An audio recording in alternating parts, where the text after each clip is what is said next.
Hey guys, welcome to my YouTube channel and I am a NEET 2027 dropper और आज की video में मैं डिस्कस करने वाला हूँ 10 स्टेप्स अहेड NEET 2027 कि मैं किस तरह से NEET 2027 में हर किसी एस्पिरेंट से 10 स्टेप्स अहेड रहने वाला हूँ। तो सबसे पहली चीज़ जो मैं करने वाला हूँ वो है concise study material. No random study, कोई सी भी किताब उठाकर ऐसे किसी भी तरह से मैं पढ़ने नहीं वाला। अब देखो स्टडी मटेरियल में क्या क्या यूज़ करने वाला हूँ। बायो के लिए NCERT plus PYQ plus DPP और एनी वन MCQ बुक। अगर मुझे DPP सॉल्व नहीं करनी तो मैं कोई सी भी MCQ बुक से 100 से 200 क्वेश्चन सॉल्व करूँगा पर चैप्टर। केमिस्ट्री में notes plus short notes plus PYQ और NCERT सिर्फ ऑर्गेनिक और इनऑर्गेनिक में प्लस DPP और any one MCQ book. Physics में notes plus short notes plus PYQ plus DPP और एनी MCQ बुक। उसके बाद सेकंड चीज़ जो है जो कि काफ़ी ज़्यादा इम्पोर्टेंट है, मॉक टेस्ट। अब मॉक टेस्ट में मैंने इस साल क्या करा कि अगर सिलेबस इनकम्प्लीट है तो मैं मॉक टेस्ट मतलब स्किप कर देता था, पर इस साल सिलेबस कंप्लीट हो मॉक टेस्ट का या फिर इनकम्प्लीट हो, मैं उसे देने वाला हूँ।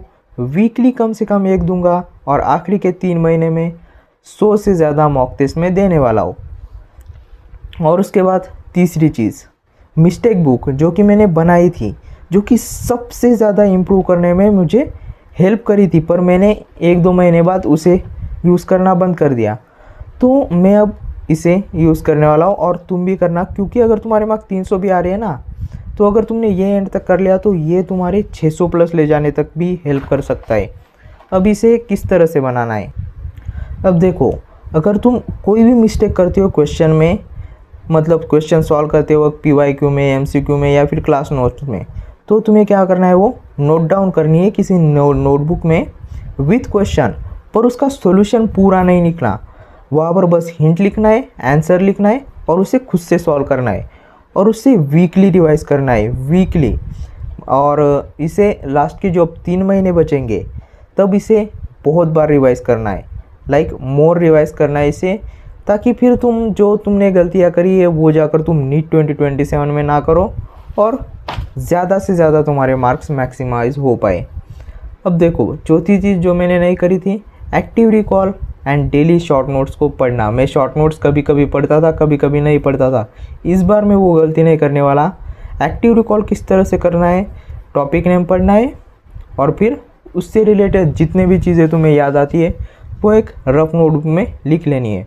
उसके बाद अभी के लिए मैं 2 शॉर्ट नोट्स डेली रिवाइज करने वाला हूँ और उसके बाद जो आखिरी के 3 महीने बचेंगे उसमें 5 शॉर्ट नोट्स डेली, 5 चैप्टर की शॉर्ट नोट डेली रिवाइज करनी है एक्टिव रिकॉल के साथ। और उसके बाद 5वीं में टिप देना चाहूँगा, अगर किसी के कम मार्क्स आ रहे हैं, काफ़ी कम आ रहे हैं, तो लेट सपोज किसी के 200 मार्क आ रहे हैं, तो सबसे पहले तुम अपनी बायो इम्प्रूव करो।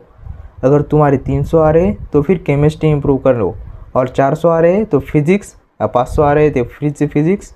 और इस तरह से सब्जेक्ट वाइज जो हाई वेटेज सब्जेक्ट है उसे ज़्यादा प्रायोरिटी दो पहले। और छठी चीज़ जो मैंने करी थी, जो कि सबसे बड़ा दुश्मन है सभी नीट एस्पिरेंट का लगभग, सिट डाउन। सिलेबस इतना ज़्यादा टफ नहीं है, ज़्यादा टफ बताए क्या है, खुद को कन्विंस करना पढ़ाई करने के लिए। क्योंकि अगर तुम पढ़ाई करने के लिए बैठ गए तो तुम कर लोगे, किसी ना किसी तरह से तुम कर लोगे, पर जो खुद को कन्विंस करने में जो लगता है वो काफ़ी क्रेज़ी चीज़ होती है, खास करके ऑनलाइन स्टडी में। तो वो एक चीज़ करनी काफ़ी मुश्किल होती है। तो सिट डाउन, बस पढ़ाई के लिए बैठ जाओ इस तरह से, एंड दैट्स इट। अगर इतनी चीज़ें कर ली और आज अगर तुम्हारे 300 भी आ रहे हैं तो हो सकता है कि ठीक 8 महीने बाद तुम्हारे 600 प्लस आ जाएंगे। तो या that's it for the video, bye. हम मिलेंगे किसी और वीडियो में।